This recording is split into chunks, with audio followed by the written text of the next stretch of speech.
ഒന്നാം അധ്യായം അതിന് 4-ാം വാക്യത്തിൽ നമ്മൾ ഇങ്ങനെയാണ് വായിക്കുന്നത്. നിങ്ങളിൽ നല്ല പ്രവൃത്തി ആരംഭിച്ചവൻ യേശു ക്രിസ്തുവിന്റെ നാളോളം അതിനെ തികയ്ക്കും എന്ന ഉറപ്പായി വിശ്വസിച്ചു വരികയാണ്.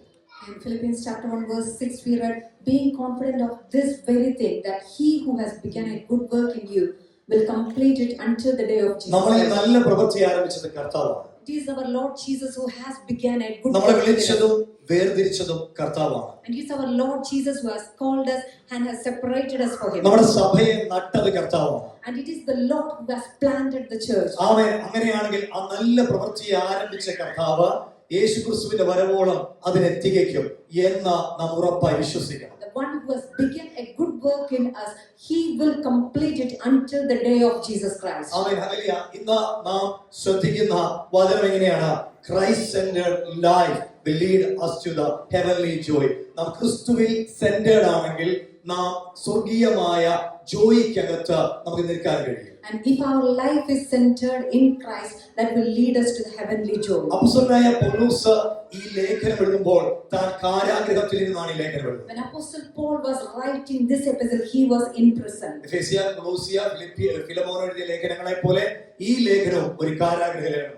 Like Ephesians, Colossians and the letter to Philemon, and this is also a epistle that is written from prison. മനസ്സുകൊണ്ട് യേശുവിന്റെ ചില ഭാഗങ്ങളിൽ സുവിശേഷം അറിയിക്കണമെന്ന് അപ്പോസ്തലനായ പൗലോസ് ആഗ്രഹിക്കുമ്പോൾ, And even though Apostle Paul has a desire to spread the gospel in parts of Asia, പരിശുദ്ധാത്മാവ് തന്നോട് പറയുകയാണ് അവൻ യൂറോപ്പിലേക്ക് ടേൺ ചെയ്യണം. but the Spirit of God has asked him to turn to Europe. യൂറോപ്പിലേക്ക് ദൈവത്തിന്റെ വിളി അനുസരിച്ച് താൻ യാത്ര ചെയ്തു. And according to the calling from God, when he has started his journey to the താൻ Europe, മക്കദോനിയയുടെ ഒരു മണ്ണിലേക്ക് വരികയാണ്. and when he came to the land of Macedonia, ആമേൻ. ആ ഫിലിപ്പിയ ഏരിയകളിൽ താൻ ചെന്നപ്പോഴത്തേക്കിന് 10 യഹൂദ പുരുഷന്മാരില്ലാത്തതുകൊണ്ട് അവിടെ ഒരു ആലയമില്ല. and when he went into that land, there were not enough Jewish people, so there was no temple there. 10 യഹൂദ പുരുഷന്മാരുണ്ടെങ്കിൽ അവർക്ക് ഒരു ആലയം സ്ഥാപിക്കാൻ സാധിക്കും. And if there are 10 Jewish men there, they will have a synagogue.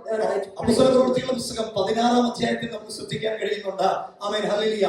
അവിടേക്ക് ചെല്ലുമ്പോഴത്തേക്കിന് ചില സഹോദരിമാർ കൂടിയിരുന്ന് പ്രാർത്ഥിക്കുന്നത് നമുക്ക് ഇവിടെ കാണാൻ കഴിയും. In Acts chapter 16 we can see when they went there were some sisters who came together to pray. ആ സഹോദരിമാരോട് ജീവനുള്ള കർത്താവിന്റെ വചനം താൻ കൈമാറുകയാണ്. And when he has handed over the living words of Christ to those women who were there. പാപികളായ നമുക്ക് വേണ്ടി, നമ്മുടെ പാപങ്ങൾക്ക് വേണ്ടിയാണ് കർത്താവായ യേശുക്രിസ്തു മരിച്ച് അടക്കപ്പെട്ട് ഉയർത്തെഴുന്നേറ്റത് എന്നുള്ള യേശു കർത്താവിന്റെ വചനം അവരെ അറിയിക്കുന്നു. And he's given them the message, the gospel, that Jesus Christ has died, buried for us who are sinners. എന്റെ പ്രിയപ്പെട്ടവരെ, ആ കർത്താവിന്റെ ദാസൻ ആ തിരുവെഴുത്തുകൾ അറിയിക്കുമ്പോൾ അപ്പോസ്തലപ്രവൃത്തികളുടെ പുസ്തകം 16-ാം അധ്യായത്തിൽ നമുക്ക് ഇവിടെ കാണാൻ കഴിയുന്നുണ്ട്. ആമേൻ. ഹല്ലേലൂയ. ഒരു ബിസിനസ്സുകാരിയായ ലുദിയുടെ ഹൃദയത്തെ സ്വർഗ്ഗത്തിലെ ദൈവം തുറക്കുന്നു. And as Apostle Paul has given this preaching, we can see the Lord has opened the heart of Lydia. Amen. Hallelujah. അവളുടെ ഹൃദയത്തെ തുറന്നു അവൾ യേശുവിനെ സ്വീകരിക്കുവാൻ ഇടയായി. And we see that her heart was opened. She has accepted Christ into her life. തന്റെ കയ്യിൽ പണമില്ലാഞ്ഞിട്ടല്ല.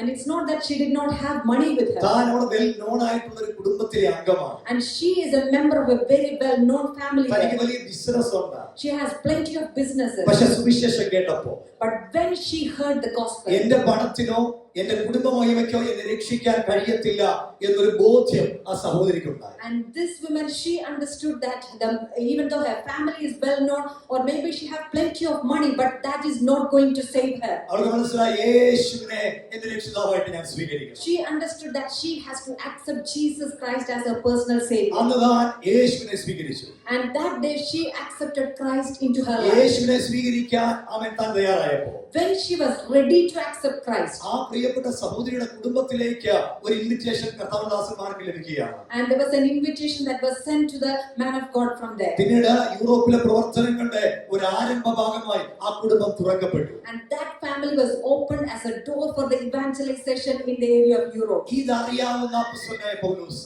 And Apostle Paul, who knew this, സഭയുടെ തുടക്കം മുതൽ ആ ദേശത്തിന്റെ പൾസ് അറിയാവുന്ന പൗലോസ്, Apostle Paul, who knew the things that is happening in the land from the beginning. നിങ്ങളിൽ നല്ല പ്രവൃത്തിയെ ആരംഭിച്ചവൻ അതിനെ തികയ്ക്കുമെന്ന് ആത്മാവിൽ പ്രഖ്യാപിക്കുകയാണ്. And he is declaring this in the Spirit of God. The one who has started a good work in you will keep on performing it until the day of Christ. പൗലോസിന്റെ രണ്ടാമത്തെ missionary യാത്രയിൽ തനിക്ക് സ്വർഗ്ഗത്തിലെ ദൈവം amen hallelujah സ്ഥാപിക്കാൻ അവസരം കൊടുത്തൊരു സഭയാണ് ഫിലിപ്പിയ സഭ. And the church in Philippines was that Apostle Paul has planted in his second missionary journey. പ്രിയപ്പെട്ടവരെ, നമ്മളും പലപ്പോഴും ഞാൻ ഇന്ന് തമിഴ് സർവീസിൽ പറഞ്ഞപ്പോഴും ഞാൻ എൽഡേഴ്സ് മീറ്റിംഗിൽ പറഞ്ഞപ്പോഴും ഞാൻ പറഞ്ഞു, നമ്മളൊക്കെ ഇതിനൊന്നും യോഗ്യതയുള്ളവരല്ലായിരുന്നു അല്ലേ. And today in the Tamil service and also in the elders meeting I mentioned is that we were not worthy for this. നമുക്ക് ഒരു യോഗ്യതയുമില്ലായിരുന്നു. And we have nothing good in us for this. യേശു കർത്താവ് നമ്മളെ തേടി വന്നു. But we know that our Lord Jesus came in search of us. യേശു നമ്മളെ തൊടുവാനിടയായി തീർന്നു. And he came, he touched us. പ്രിയപ്പെട്ടവരെ, hallelujah, നമ്മുടെ അവസ്ഥകൾക്ക് എത്രയോ മാറ്റം കർത്താവ് വരുന്നു. I mean, the Lord has changed our situation. ഈ ലേഖനം എഴുതിയ പൗലോസിനെ ശ്രദ്ധിച്ചേ. And when we look at Apostle Paul who wrote this epistle, 7 കപ്പലുകളുടെ ഉടമ. and he was the owner of 7 ships. റോമ പൗരത്വം, അന്നത്തെ ഏറ്റവും വലിയ പൗരത്വമാണ് റോമ പൗരത്വമുള്ള And മനുഷ്യൻ. he had a citizenship from Rome which was very great on those days. അന്ന് അറിയപ്പെടുന്ന ഏറ്റവും വലിയ യൂണിവേഴ്സിറ്റി സ്കോളർ എന്ന് പറയാവുന്ന ഗമാലിയലിന്റെ പാദപീഠത്തിൽ ഇരുന്ന വേദം പഠിച്ച മനുഷ്യൻ. And also he has learned the scriptures from Gamaliel, who was considered a very great scholar on those days. കുടുംബമഹിമയും കുലമഹിമയും ഉള്ളവൻ. And he had everything, a well-known family. അവൻ ദൈവസഭയ്ക്കെതിരായിട്ട് അതിശക്തമായി തോറയുമായിട്ട് ഓടി നടന്നവൻ. And he was working against the Christians, against the people of God. എന്നാൽ യേശു കർത്താവ് തന്നെ തൊട്ട് കഴിഞ്ഞപ്പോൾ, But when Jesus Christ has touched him, തനിക്കൊരു കാര്യം മനസ്സിലായി, തോറയെ പിടിച്ചുകൊണ്ടിരുന്നിട്ട് കാര്യമില്ല. തോറയിൽ പറഞ്ഞിരിക്കുന്ന രക്ഷകൻ ഇവനാണ്, ജീവിക്കുന്നെങ്കിൽ ഇവന് വേണ്ടി ജീവിക്കണം എന്ന് തീരുമാനമെടുത്ത് യേശുവിന്റെ പിൻപേ ഇറങ്ങിയവൻ. Amen, hallelujah. He understood then that he was holding on that law within his hands, but he understood once that Jesus Christ is the Lord. He knew that he wanted to start and set his journey for Christ. വേദപുസ്തകം മുറുകെ പിടിച്ച് നെഞ്ചത്ത് അമർത്തിപ്പിടിച്ച് വേദപുസ്തകത്തിൽ മുത്തം കൊടുക്കാൻ എളുപ്പമാണ്.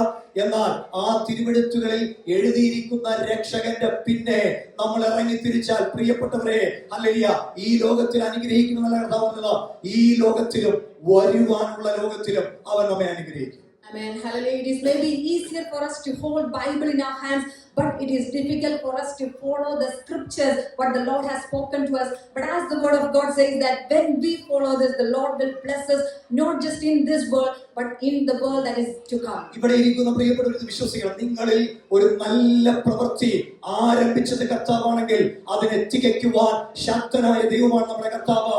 ഒറ്റ കാര്യം നാം ഉറച്ചു വിശ്വസിക്കുന്നത് മാത്രം വിശുദ്ധ കരങ്ങളിൽ ഉയർത്തി കർത്താവ് സ്തോത്രം ചെയ്താട്ടെ. Amen, hallelujah. If you believe this, let us lift our hands and give praises to the Lord. The Lord who has begun a good work in you, he will complete it until the day of our Lord Jesus Christ. ആരംഭിച്ചവൻ അവസാനിപ്പിക്കുമെന്ന് പറഞ്ഞപ്പോ അവൻ അപ്പോസ്തലൻ പൗലോസിനൊന്ന് മനസ്സിലായി, ഞാൻ ആരെ കുറിച്ച് പറയുന്നുവെന്നോ ആരെ വിശ്വസിക്കുമെന്നോ ഞാൻ അറിയുന്നു.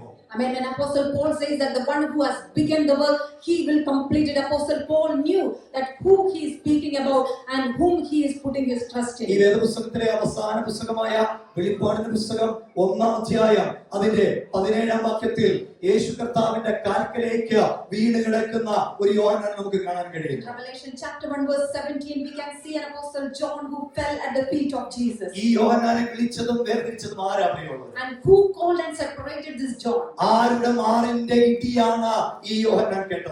And who did John knew the heartbeat of who? അവൻ ഒന്നുമില്ലാതെ നിരാശയുടെ വല കഴുകിക്കൊണ്ടിരുന്ന അവരിൽ ഒരുവനായിരുന്നു യോഹന്നാനെ വിളിച്ചത് കർത്താവാണ്. And it was John who has lost all his hope when he had caught nothing and he was washing his net, and that's from where Jesus ദൈവിക ശുശ്രൂഷയിലേക്ക് യോഹന്നാനെ യേശു കർത്താവ് കൈപിടിച്ചു ഉയർത്തി. And Jesus lifted him up to do his ministry. ആ യോഹന്നാനെ കുറിച്ച് യോഹന്നാന്റെ സുവിശേഷം അവസാന അധ്യായത്തിൽ അവൻ ഒരു ദൂത് പറയുന്നുണ്ട്. And about that John, it says a message in Gospel of John in the last chapter. ആ ദൂതിലേക്ക് ഇദ്ദേഹം കയറി വന്നിട്ടില്ല. And he has not yet come into that level of that prophecy. തന്റെ ചുറ്റുമുള്ള പത്മോസിന്റെ ദ്വീപിലെ അവൻ ഓരോ സ്വരങ്ങളും തന്നെ നോക്കി വിളിച്ചു പറഞ്ഞത് നിന്നെ ഇവിടെ തകർത്ത് കളയുന്നു. And in the Isle of Patmos, when he was alone, the circumstances told him that you will be destroyed here. എന്നാൽ വിളിച്ച ദൈവം യോഹന്നാനോട് പറയുക, യോഹന്നാനെ നീ ഭയപ്പെടേണ്ട. But the Lord who has called John says, John, do not be afraid. നിന്നെ വിളിച്ചത് ഞാനാ. It is I who called you. യോഹന്നാനെ നീ ഭയപ്പെടേണ്ട. John, you don't have to be afraid. നിന്റെ ചോദ്യങ്ങളുടെ മുൻപിൽ നീ ഭയപ്പെടേണ്ട. And in front of the questions that you have, you don't have to be afraid. afraid. മരണവാശങ്ങളെ അഴിച്ച് ഉയർത്തെഴുന്നേറ്റ് വന്ന ഞാൻ മരണം നിനക്ക് നേരെ വെല്ലുവിളിക്കുമ്പോ യോഹന്നാനെ നീ ഭയപ്പെടേണ്ട. And when the dead is standing against you and challenging you, I have taken control over everything. So the Lord says to John, do not be afraid. യോഹന്നാന്റെ മേൽ കൈവെക്കുകയാ കർത്താവ്. And the Lord has placed his hand ഈ upon കൈ John. വെക്കുമ്പോ കർത്താവിന് ഒരു കാര്യം അറിയാം. And when the Lord places his hand, he knows this. Patmos യോഹന്നാന്റെ മരണത്തിന് വേണ്ടി കാത്തിരിക്കുമ്പോ, When the Isle of Patmos is waiting for John's death, സ്വർഗം യോഹന്നാന് വേണ്ടി അവനെ കാത്തിരിക്കുകയാണ്, കരുതി വെച്ചിരിക്കുകയാണ്. സ്വർഗം തുറക്കും, സ്വർഗീയ ദർശനങ്ങൾ ഇവൻ കാണും, സ്വർഗീയ ദർശനങ്ങൾ ഇവൻ എഴുതും. നിന്റെ അവസാനം ഇവിടെയല്ല, നിനക്ക് ചില പ്രവൃത്തികളോടെ ചെയ്തെടുക്കാനുണ്ട്. Amen. And the heaven knew that this is not the end of the life of John, that he is going to see some heavenly revelation and he is going to write it down. This is not your end. You still have much more works to do. യേശു കർത്താവ് പറയുക, ഭയപ്പെടേണ്ട. Amen. Lord Jesus says, do not be afraid. എന്നിട്ട് കർത്താവ് പറയുക, ഞാൻ ആൽഫയും ഞാൻ ഒമേഗയുമാണ്. And then the Lord says that I am the Alpha and the Omega. ഞാനാണ് ആദ്യനും അന്ത്യനും. I am the first and the last. നിന്നെ ഈ ലോകത്തിൽ ഞാൻ ജനിപ്പിച്ചിട്ടുണ്ടെങ്കിൽ, If I have got you alive in this world, എന്റെ പരിശുദ്ധ രക്തത്താൽ നിന്നെ സഭയുടെ അംഗമാക്കിയിട്ടുണ്ടെങ്കിൽ, and by the blood of Jesus, if you have been made a member of the church, പാപത്തിന്റെ ശമ്പളമാകുന്ന മരണത്തിൽ നിന്ന് ഞാൻ നിന്നെ വീണ്ടെടുത്തെങ്കിൽ, and if I have redeemed you from the wages of sin, which was death, നിന്നെ ഞാൻ വില കൊടുത്ത് മേടിച്ചെങ്കിൽ, if I have paid a price to redeem you, നിന്റെ അവസാനം നിശ്ചയിക്കുന്ന പത്മോസും പൈശാചിക മണ്ഡലങ്ങളുമല്ല, നിന്റെ അന്ത്യം നിശ്ചയിക്കുന്നത് നിന്നെ വീണ്ടെടുത്ത സ്വർഗത്തിലെ അപ്പന. Amen. It is not the Isle of Patmos or nothing else is going to think about your destiny, but it is Lord Jesus who is going to say what's going to happen to you. പ്രിയപ്പെട്ടവരെ, hallelujah. നമ്മുടെ ജീവിതത്തിന്റെ നല്ല ഭാഗങ്ങളുടെ ആരംഭം കണ്ടവരാണ് ഇവിടെ ഇരിക്കുന്ന ചിലര്. And many of us have seen the good beginnings in our life. പക്ഷേ നമുക്ക് ആ അന്ത്യത്തിലേക്ക് എത്തിച്ചേരാൻ കഴിയാതെ വലിയ കോളുകളും പത്മോസിന്റെ സീ സിക്നസും ഒക്കെ നിങ്ങൾ അനുഭവിക്കുന്നെങ്കിൽ, And maybe if you are experiencing the sea sickness on the Isle of Patmos, or if you are facing a storm in your life, ഇതിന്റെ അന്തം എന്താകുമെന്ന് ആരെങ്കിലും വിചാരപ്പെട്ടിരിക്കുന്നെങ്കിൽ, and if any of you are burdened thinking what is going to be the end, ഒറ്റ മെത്തേഡേ ഉള്ളൂ. there is only one answer for us. ആൽഫയും ഒമേഗയുമായ കാൽക്കിലേക്ക് വീഴുക. Amen. Let us fell at the feet of Lord, who is the Alpha and the Omega. പ്രിയപ്പെട്ടവരെ, ആൽഫയും ഒമേഗയുമായ കാൽക്കിലേക്ക് വീണാൽ, And if we are ready to fall at the feet of Lord Jesus, ആ കർത്താവ് നമ്മെ തൊടും. He is going to touch us. ആ കർത്താവ് നമ്മെ ഭയത്തിൽ നിന്ന് പുറത്തു കൊണ്ടുവരും. He is going to bring us out of fear. അവൻ നിത്യതയുടെ ദർശനം കാണാൻ നിന്റെ കണ്ണുകൾക്ക് ബലം തരും. I mean, the Lord is going to open your eyes to see the revelations of the heavenly things. നിത്യതയുടെ ദൂതന്മാർ നിന്റെ കരങ്ങളെ അവൻ ശക്തിപ്പെടുത്തും. I mean, the Lord is going to strengthen your hands to write about the things yet to come. മരണം തിരിച്ചു നിൽക്കുന്ന പത്മോസ് തന്നെ നിന്റെ രേഖാശാലയാക്കി മാറ്റാൻ സ്വർഗത്തിലെ ദൈവത്തിന് കഴിയും. I mean, if you are standing in a Patmos and you think that is going to be the finishing point, but the Lord is going to strengthen you to write something നിങ്ങളുടെ there. കർത്താവിന്റെ കാൽക്കലേക്ക് വീഴാം. And if you are ready to fall at His feet, അവൻ കർത്താവിന്റെ കാൽക്കലേക്ക് വീഴാം. and if you are ready to fall at His feet, പ്രിയപ്പെട്ടവരെ, കർത്താവ് പറയുകയാണ്, മരണത്തിന്റെയും പാതാളത്തിന്റെയും താക്കോൽ എന്റെ കൈവശം. and the Lord says, and I have the keys of Hades and of death. നിന്റെ സ്വപ്നങ്ങൾക്ക് മരണം വിധിച്ചു നിൽക്കുന്ന, നിന്റെ സ്വപ്നങ്ങളെ തകർത്തു കളയുന്ന പാതാളത്തിന്റെ ശക്തികൾ എഴുന്നേറ്റ് നിൽക്കുമ്പോൾ അതിനെ നോക്കി നീ ഉറച്ചു നിൽക്കുക. നിന്നെ വീണ്ടെടുത്ത എന്റെ കയ്യിൽ മരണത്തിന്റെയും പാതാളത്തിന്റെയും താക്കോലുണ്ട്. Hallelujah. When something that is standing against you to destroy you, you can declare that, as the Lord said there, that He is got the keys of the Hades and of death. ജെറുസലേമിലെ സഭ മുതൽ From the church in Jerusalem, ഇന്ന് ലോകത്തിലായിരിക്കുന്ന വളർച്ചയുള്ള സകല സഭകൾക്ക് നേരെ പൈശാചിക മണ്ഡലങ്ങൾ ആത്മീയരിൽ നിന്നോ അനാത്മീയരിൽ നിന്നോ അറ്റാക്കുകൾ കൊണ്ടുവന്നിട്ടുണ്ട്. and the people have brought things against the church which is growing. Maybe it could be from people spiritual or from outside the church. പ്രത്യാശയുള്ള പ്രതീക്ഷയുള്ള അവൻ ദൈവത്തിന് വിളിയുള്ള ചില കുടുംബങ്ങൾക്കകത്ത് എത്രയോ വൈബ്രേഷൻസ് പിശാച് കൊണ്ടുവരാറുണ്ട്. And many a times devil tried to bring some problems within the family who has got a great calling and the anointing from the Lord. പക്ഷേ പ്രിയപ്പെട്ടവരെ, അവൻ hallelujah, കർത്താവ് എന്താ വചനത്തിൽ പറഞ്ഞിരിക്കുന്നത്? But what is the Lord saying in the word? Mathai സുവിശേഷം 16:18, The Gospel of Matthew chapter 16 16, verse 18, ഞാൻ സഭയെ പണിയും പാതാള ഗോപുരങ്ങൾ അതിനെ ജയിക്കത്തില്ല. I mean, I will build my church and the gates of hell shall not prevail against it. ഞാൻ സഭയെ പണിയും, പാതാള ഗോപുരങ്ങൾ അതിനെ ജയിക്കത്തില്ല. I will build my church and the gates of Hades shall not prevail against it. തിരുവെഴുത്തുകൾ പറയുന്നത് എന്താ പ്രിയമുള്ളവരെ? And what is the scripture say? നിങ്ങൾ ദൈവത്തിന്റെ മന്ദിരമെന്നോ, And you are the temple of the living God. ദൈവത്തിന്റെ ആത്മാവ് And the Spirit of God നിങ്ങളിൽ വസിക്കുന്നുവെന്നോ lives within you. നിങ്ങൾ അറിയുന്നില്ലയോ? Don't you know that? ഒന്നാമത്തെ വിഷയം, കർത്താവിന്റെ രക്തത്താൽ വീണ്ടെടുക്കപ്പെട്ട ഈ സഭ, And the first thing, the church which is redeemed by the blood of Jesus. ഇതുപോലുള്ള സഭകൾ. And the churches like this. രണ്ടാമത്, നാം എന്ന കർത്താവിന്റെ സഭ. I mean, the second one is we as the temple of the living God. ആമേൻ. അത് മാത്രമല്ല, കുടുംബം എന്ന സഭയുടെ മറ്റൊരു model. And the other thing is a family which is like a church. ഇതിന് മൂന്നിനും നേരെ പാതാള ഗോപുരങ്ങൾ എഴുന്നേക്കും. And upon against these three, the spirit of darkness can come against. കുടുംബങ്ങളെ നശിപ്പിക്കാൻ, To destroy the family. വ്യക്തികളെ നശിപ്പിക്കാൻ, To destroy the people. സഭയെ നശിപ്പിക്കാൻ. To destroy the churches. പെട്ടെന്ന് ഒരു സഭ എടുക്കാം, 12 പേരുള്ള യേശുവിന്റെ പാസ്റ്റർഷിപ്പിലുള്ള സഭ. ആമേൻ.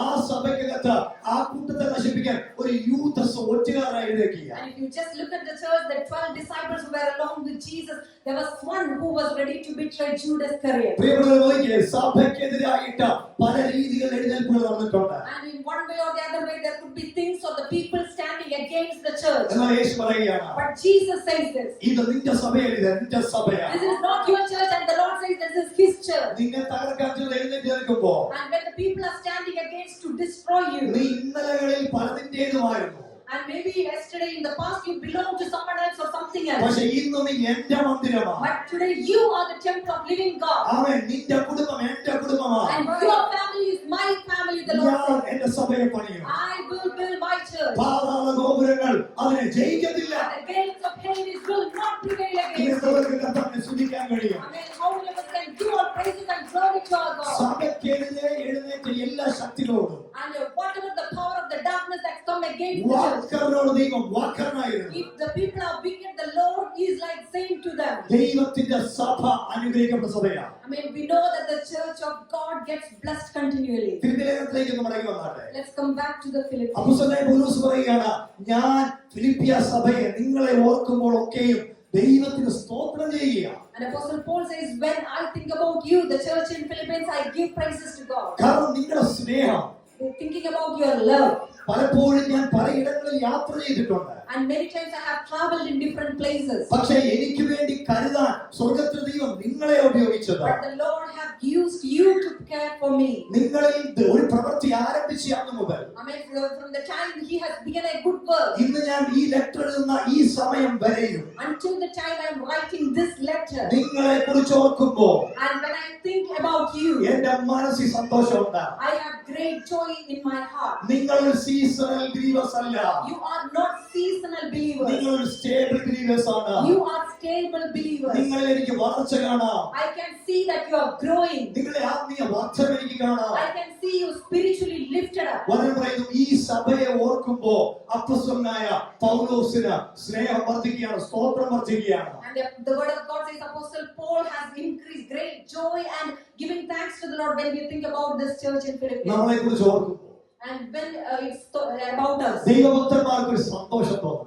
will the saints of God be joyful when they think about ഇതേ us? അപ്പോസ്തലനായ പൗലോസ് ആമേൻ ഹല്ലേലൂയ തന്റെ നിജപുത്രനായ തിമോഥെയോസിനും ടൈറ്റസിനോടും പറയുന്നുണ്ട്, ചിലവന്മാരെയൊക്കെ ശ്രദ്ധിച്ചോണം, ചിലരെ നിങ്ങൾ ശ്രദ്ധിച്ചോണം. And the same apostle is saying to Timothy and Titus that we have to be careful about our certain ഇന്നലെ things. നമ്മുടെ കൂടെ പ്രവർത്തിച്ചവരാ. And in the past they have worked with us, പക്ഷെ ദേമാസ് ലോകത്തെ സ്നേഹിച്ചു പോയി. but they must love the world and he went away. Alexander സ്വന്തം കാര്യം നോക്കിപ്പോയി. And Alexander, he has looked after his own things. എനിക്ക് വലിയ തലവേദന അവർ തന്നു. And they have given me a big headache. അവരെ നിങ്ങൾ ശ്രദ്ധിക്കണം. But you have to be careful about that. അവരെ ശ്രദ്ധിച്ചില്ലെങ്കിൽ And if you are not being careful about it, എന്റെ ശുശ്രൂഷക്കെതിരെ അവർ attack ചെയ്ത പോലെ and how they have attacked my ministry, നിങ്ങളുടെ ആത്മീയ ജീവിതത്തിനെതിരെ അവർ attack ചെയ്യും. they will attack against your spiritual life. പൗലോസിനെ നോക്കിക്കേ.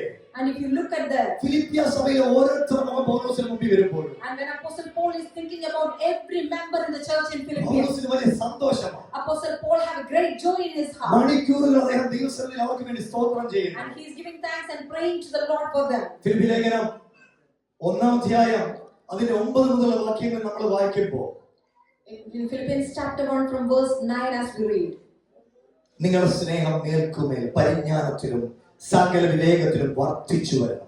That your love may abound still more and more in knowledge and all discernment. ആരോടാ പറയുന്നത്? ഈ നല്ല സഭയോട്, ഫിലിപ്പിയ സഭയോട്. And this church in Philippines, they are very good church, and the apostle is saying this to them. പിശാചിന് നിങ്ങൾ എത്ര പണം സമ്പാദിക്കുന്നു എന്നുള്ളതാണ് വിഷയം. And it doesn't matter for the devil how much you gain. നിങ്ങൾ എത്ര കാർ മേടിച്ചെന്നോ വീട് മേടിച്ചെന്നുള്ളതല്ല വിഷയം. It doesn't matter for him how many cars you bought. നിങ്ങളെ നല്ലൊരു സഭയുടെ കൂട്ടത്തിലേക്ക് ഇപ്പൊ ദൈവം കൊണ്ടുവന്നിരിക്കുക. And the Lord has brought you as a part of a good church. അവൻ നിങ്ങൾക്ക് വേണ്ടി പ്രാർത്ഥിക്കുന്ന സഭയാണ്. And the church who pray for you. നിങ്ങളെ സ്നേഹിക്കുന്ന സഭയാണ്. The church who loves you. പക്ഷെ നിങ്ങളുടെ ഹൃദയത്തിന്റെ ഉള്ളിൽ പിശാചെന്ന വിത്ത് കൊണ്ട് നിങ്ങൾ സ്നേഹത്തിൽ സ്പ്ലിറ്റ് ആയി പോകരുത്. But if the devil has put a seed into your heart, and so don't have any division in this. ഇത് പിശാച് കൊണ്ടുവന്ന ഫോൺ വിളിയാണോ, പിശാച് കൊണ്ടുവന്ന തോട്ടാണോ എന്ന് നാം തിരിച്ചറിയണമെങ്കിൽ ദൈവവചനം പറയുന്നു, നിങ്ങൾക്ക് വിവേചനം ഉണ്ടായിരിക്കണം. 10ാം വാക്യം. And if you have to know this phone call, is it from something that is evil? You should have the discernment, you should have the knowledge. നിങ്ങൾക്ക് വിവേചനം ഉണ്ടായിരിക്കണം. You should have that knowledge from God. നിങ്ങൾക്ക് സ്നേഹത്തിൽ നിങ്ങൾ വളരണം. You should love more in your ഫിലിപ്പിയ സഭയോട് പറയുക, നമ്മളോടുള്ള സന്ദേശമാണ്, പരിജ്ഞാനത്തിൽ വളരണം. And you have to grow more in knowledge. വിവേകത്തിൽ വളരണം. You have to grow in the discernment. വിവേചനത്തിൽ വളരണം. You have to grow in the discernment. എന്നിട്ട് നിർമ്മലതയിൽ വർദ്ധിക്കണം. And you have to be more sincere. എന്നിട്ട് നിങ്ങൾ എന്താണ്? നീതിയുടെ ഫലം ഉണ്ടാകണം. ഫ്രൂട്ട് വേണം, fruits. And you should have the fruits of righteousness. ഇതിനു വേണ്ടിയാണ് ഞാൻ പ്രാർത്ഥിക്കുന്നത്. And that is what I am praying for you. നിങ്ങളുടെ പണം വർദ്ധിക്കാനല്ല. It is not for your money to increase. നിന്റെ വിശാലതയ്ക്കല്ല ഞാൻ പ്രാർത്ഥിക്കുന്നത്. I am not praying just for your prosperity. നിങ്ങൾ എന്തെല്ലാം നേടിയാലും നേടിയിട്ടുണ്ടെങ്കിലും And maybe whatever you have gained or whatever you have got. അതിന് പിന്നിൽ ആൽഫയും ഒമേഗയുമാണ്. And the reason behind is Alpha and the Omega. ആ ആൽഫയുടെയും ഒമേഗയുടെ സഭയുടെ ഭാഗമാണ് നിങ്ങൾ. And you are the part of the church of the Lord Jesus. നിങ്ങൾ അങ്ങനെ നിൽക്കുമ്പോൾ, ഒരുമിച്ച് നിൽക്കുമ്പോൾ, When you stand together in the church, പിശാചിന്റെ ആശയങ്ങളുമായിട്ട് ചിലർ വരും. so some people might come with some evil thoughts. സ്നേഹത്തിലിരിക്കുന്ന മാതാപിതാക്കന്മാരെ കുഞ്ഞുങ്ങളെ തെറ്റിക്കുന്ന ആശയങ്ങൾ. Some thoughts or opinions to split the families. അവൻ നല്ല രീതിയിൽ മൂവ് ചെയ്തുകൊണ്ടിരിക്കുന്ന ദൈവസഭയ്ക്കകത്ത് തെറ്റിക്കുന്ന ആശയങ്ങൾ. Some opinions or suggestions to bring division within the church. വ്യക്തിപരമായി സ്വന്തം രക്തബന്ധങ്ങൾ തമ്മിൽ തെറ്റുവാനുള്ള ചില ആശയങ്ങൾ. Some suggestions to bring splitness or division within the siblings. ഇത് എഴുന്നേറ്റ് വരുമ്പോൾ When these things rise up, നിങ്ങൾ അതിനെ ഡിസൈൻ ചെയ്യണം. you should be able to discern that. നിങ്ങൾക്ക് വിവേചിക്കാൻ ഒരു വരം ഉണ്ടാകണം. You should have that gift to discern. പ്രിയപ്പെട്ടവരെ, My beloved people. അവിടെ എന്തിനാ എടുത്തെടുത്ത് ഡിസേണിങ് പറയുന്നത്? And why is being repeatedly saying about the discernment? കൃപാവരങ്ങൾ നോക്കിയിട്ട് ഒരാളെ അളക്കരുത്. And you cannot just measure or look at someone just looking at their gift. ഞാൻ പലപ്പോഴും ഞാൻ നന്നായിട്ട് കൈയടിക്കുന്നുണ്ട്, എന്റെ കൈയടി നോക്കിയിട്ട് നിങ്ങൾ എന്നെ ആത്മീയനായെന്ന് പറയരുത്. And if I just clap my hands, well, you cannot say that I am a spiritual man. Amen, hallelujah. എന്റെ അന്യഭാഷയുടെ ആ സ്വരം അല്ലെ ആ വലിയ വൈബ്രേഷൻ കണ്ടിട്ടല്ല ഞാൻ ആത്മീയനാണെന്ന് അളക്കുന്നത്. And it's not how loud I speak in tongues. That is not how you measure am I a spiritual man. എന്റെ ഫലം, ഞാൻ പ്രൊഡ്യൂസ് ചെയ്യുന്ന ഫലം. And you have to look at the fruits that I bear. യൂദയുടെ ലേഖനത്തിൽ ഇങ്ങനെ ഒരു വാക്യം കിടപ്പുണ്ട്. And in the letter to Jude, it says this. Amen, hallelujah. 12ാം വാക്യം, ഇവർ നിങ്ങളുടെ സ്നേഹസത്യങ്ങളിൽ മറഞ്ഞു കിടക്കുന്ന പാറകളെന്ന്. And these are the spots that in your love feast, it says. യൂദയുടെ ലേഖനത്തിൽ ഒരു അധ്യായമേ ഉള്ളൂ, ഒറ്റ അധ്യായം, അതിന്റെ 12ാം വാക്യം. In verse 12 we read. ഇതാ നിങ്ങളുടെ സ്നേഹസത്യങ്ങളിൽ മറഞ്ഞു കിടക്കുന്ന പാറകളാണ്. And these are like rocks that is hidden in your feast. ഒരു ദേവദാസന് നല്ലൊരു ഉദാഹരണം തന്നു. And a man of God gave an example about ഈ this. പണ്ട് അരിയെല്ലാം നമ്മള് ചോറാക്കാൻ വേണ്ടി തിളപ്പിക്കുന്നത് മൺകലത്തിലാണ്. അങ്ങനെ കഴിച്ച് എത്ര പേരുണ്ട്? കൈ നോക്കിക്കേ. In the olden days we used to make rice in clay pots. അപ്പൊ ഈ അരി ഇടാൻ നേരത്ത് When we put the rice to cook. ഈ തിള കയറുന്നത് കാണാൻ ചെറുപ്പത്തിലൊക്കെ ഭയങ്കര ഇഷ്ടമായി. And I used to love seeing how the water gets boiled. അരി തിളച്ചങ്ങ് മറിയും. And the rice will get boiled. അവൻ അടി തിളച്ച് മറിയുക. And it was boiling in the pot. അതിനകത്ത് ചില കല്ലുകൾ. And sometimes there are some stones with that. ഈ മറിച്ചിൽ കാണുമ്പോൾ നമ്മൾ ഓർക്കുന്നത് എല്ലാ ചോറായിട്ട് പുറത്തു വരും. And when it's boiling, sometimes we think that it's all going to come out as rice. ഈ കല്ലുകൾ മറിയുക. But also the stones are along with it boiling. അരിയുടെ കൂടെയാണ് അറിയുന്നില്ല. And because it's along with the rice, we are not seeing it. പക്ഷെ ഊറ്റി കഴിച്ചു കഴിയുമ്പോൾ, But once we drain it off and once we eat, കല്ലിനിട്ട് കടിച്ചാൽ പണി കിട്ടുന്നത് കടിച്ചു. and if we have a bite on that stone, then we will understand how it is. ഇതിനകത്ത് ഇതുപോലെയാണ് ചില ആശയങ്ങൾ കരുതുന്നത്. And that is how certain things come in. എല്ലാം നല്ല ആശയങ്ങളായിരിക്കും. And it will look good. പക്ഷെ കല്ല് പോലുള്ള ചില ആശയങ്ങളാണ്. And there should be certain things that is like a stone. അതിനെ വിവേചിക്കാൻ ഫിലിപ്പിയ സഭയെ നിങ്ങൾക്ക് വിവേചനം വേണം. And the church in Philippians, you should have the ability gift to discern that. പ്രിയപ്പെട്ടവരെ, ഹല്ലേലൂയ. പ്രോവർബ്സിന്റെ പുസ്തകം 4-ാം അധ്യായം 23 ഇങ്ങനെയാണ് വായിക്കുന്നത്. In Proverbs chapter 4 verse 23 we read this. സകല ജാഗ്രതയോടുകൂടെ നിന്റെ ഹൃദയത്തെ നീ കാത്തുകൊള്ളുക. Keep your heart with all diligence. ആമേൻ. നാം കേൾക്കുന്നതിനെ എല്ലാം എടുക്കരുത്. We cannot just take everything what we hear. പ്രിയപ്പെട്ടവരെ, നമ്മുടെ കുടുംബത്തിൽ ഭാര്യ ഭർത്താക്കന്മാരെ തെറ്റിക്കുന്ന phone കോളുകളുണ്ട്. And there are phone calls that can come and that can bring division within the family. ആമേൻ. എന്താണെന്നറിയാമോ? മൂന്നാമതൊരാൾ പറയും നിന്നെക്കുറിച്ച് ഇന്നയാൾ ഇന്നത് പറഞ്ഞു.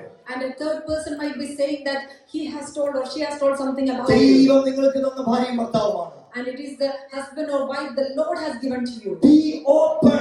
ഓപ്പൺ ആയിട്ട് അവരോട് ചോദിക്കുക. So let us be open and let us speak to each other. അതിന് വിവേചനം നമുക്ക് അത്യാവശ്യമാണ്. It's very important that we have the spirit of discerning. നാം വിവേചിക്കണം. And we should discern. ദൂത് പറയുമ്പോൾ വചനത്തിലൂടെ പറയുന്നത് ഏറ്റെടുക്കാം 100%. And when we hear a prophecy, when it's spoken through the word of God, we can accept it. പക്ഷേ ചിലർക്ക് ദൂത് എന്താണ്? അവൻ അന്യഭാഷ പറഞ്ഞിട്ടുള്ള ദൂതാണ് ദൂത്. And when we hear the prophecy, it's speaking in tongues and then the message. തെസ്സലോനിക്കയിൽ പറയുന്നു പ്രവചനം തുച്ഛീകരിക്കരുത്, കൊഞ്ചിക്കരുത്. And in the book of Thessalonians, we read that we cannot quench prophecy. വചനം പറയുന്നു നാം അതിനെ ശോധന ചെയ്യണം. And the word of God says that we should discern what is right. എത്രയോ കുടുംബങ്ങൾ തകർക്കപ്പെടണമെന്ന് അറിയാമോ ഇതുകൊണ്ട്? We know that many families have been destroyed because of this. പ്രിയപ്പെട്ടവരെ, വിവേചിച്ച് കഴിഞ്ഞാൽ And once we have discerned, അത് നമുക്ക് അനുഗ്രഹമായി തീരും. that will be a blessing to us. ഇവിടെ ആമേൻ ഹല്ലേലൂയ. ഇവിടെ വചനം പറയുന്നു സകല ജാഗ്രതയോടും നിങ്ങൾ ഹൃദയത്തെ കാക്കണം. And as we read here that we should keep our heart diligent. Amen hallelujah.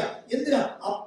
അപ്പോസ്തലനായ പൗലോസ് ഇവരെ ഒരു മെച്യൂർ ക്രിസ്ത്യാനിറ്റിയിലേക്ക് കൊണ്ടുവരികയാണ്. Apostle Paul is taking them to become a mature Christians. നോക്കിക്കേ, നമ്മൾ ആ ക്രിസ്ത്യാനിറ്റിയുടെ മെച്യൂരിറ്റിയിലേക്ക് വരണം. And we should grow into that maturity in our Christian life. മെച്യൂരിറ്റിയിലേക്ക് വരുന്നതിന് മുമ്പ് ആ സഹോദരൻ എന്നെ കണ്ടിട്ട് ചിരിച്ചില്ല, ഈ സഹോദരി എന്നെ കണ്ടിട്ട് മിണ്ടിയില്ല, അത് പാല് കുടിക്കുന്ന പ്രായമാണ്. നമ്മൾ ഇത്ര നാളായില്ലേ, നമ്മൾ എന്ത് ചെയ്യണേ? മിണ്ടിയില്ല, ഞാൻ അങ്ങോട്ട് പോയി മിണ്ടോ, ചിരിച്ചില്ല, ഞാൻ അങ്ങോട്ട് പോയി ചിരിച്ചു കാണിക്കും. പ്രിയപ്പെട്ടവരെ, ഹല്ലേലൂയ, അതാണ് maturity. And we cannot say things like that sister has not smiled at me or that brother has not smiled at me, because then we are still in the age of drinking milk. But if we are matured, even if they don't talk to us, we will go and talk to them. Maturity ഇല്ലാതിരിക്കുമ്പോഴത്തേനാ ഞാൻ ഇത്രയും നാൾ ഉപയോഗിച്ച് പ്രാർത്ഥിച്ചു, കർത്താവ് തന്നില്ല, ഇനി സഭയിൽ പോകുന്നില്ല, ഇങ്ങനെ.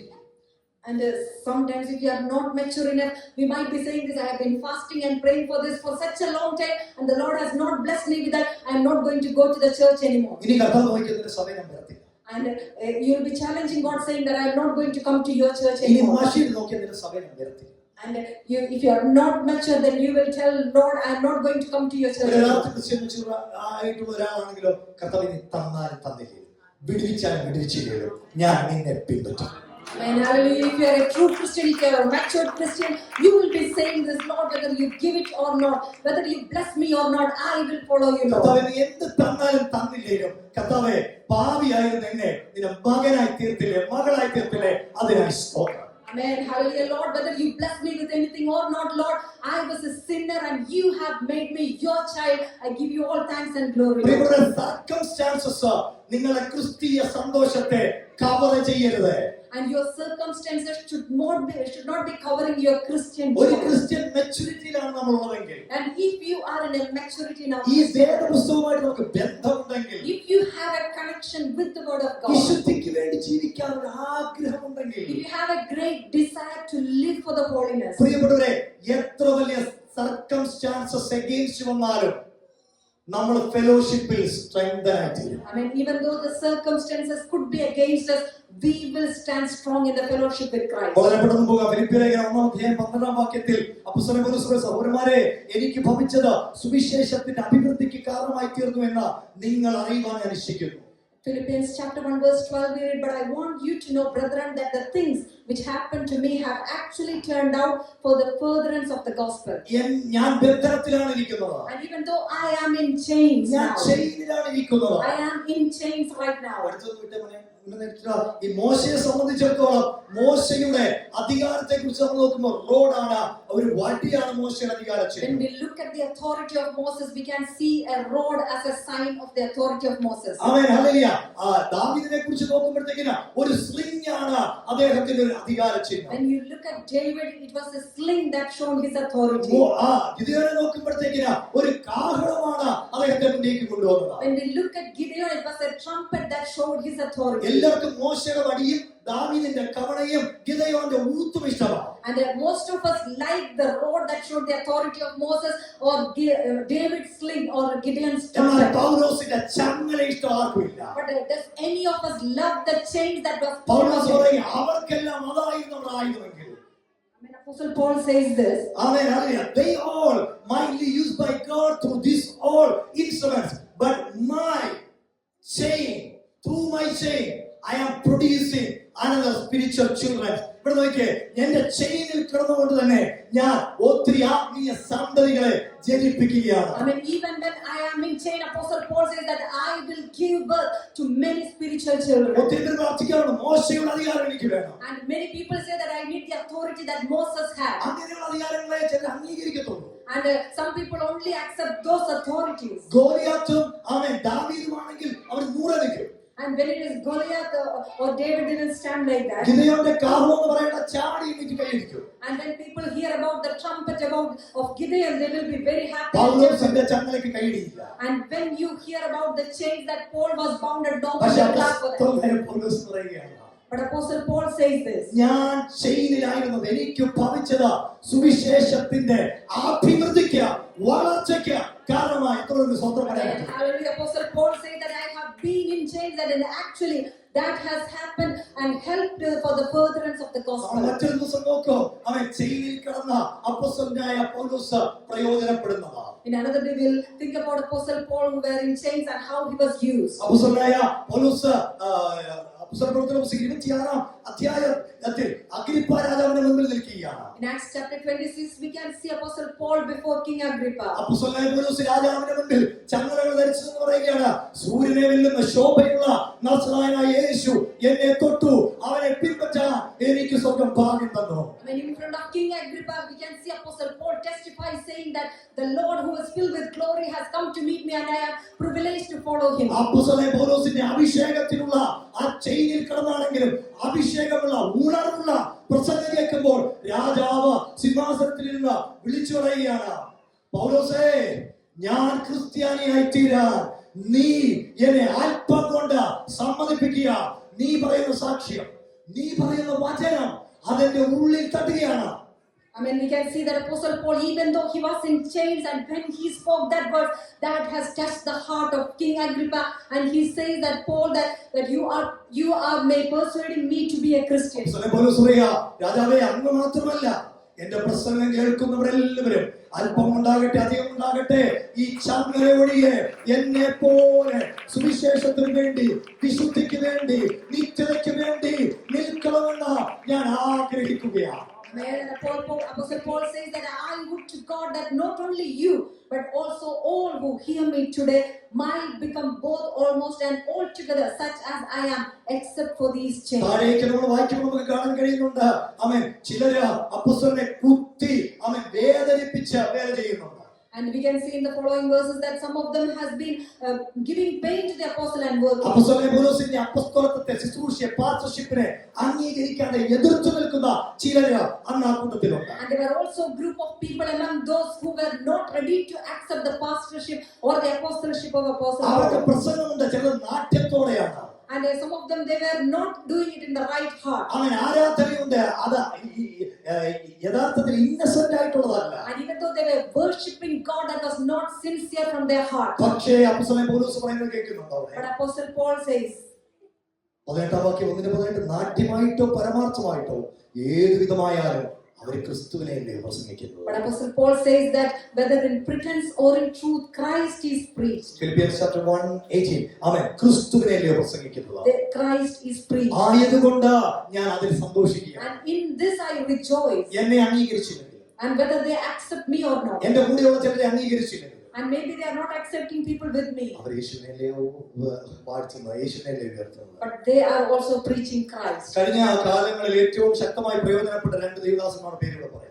And two men of God was mightily used by God. ഒന്ന് John Wesley, First one is John Wesley, രണ്ട് George വൈറ്റ്ക്ലിഫ്. and the second one George Wycliffe. ഈ രണ്ട് പേരെ നമുക്ക് വളരെ സുപരിചിതമാണ്.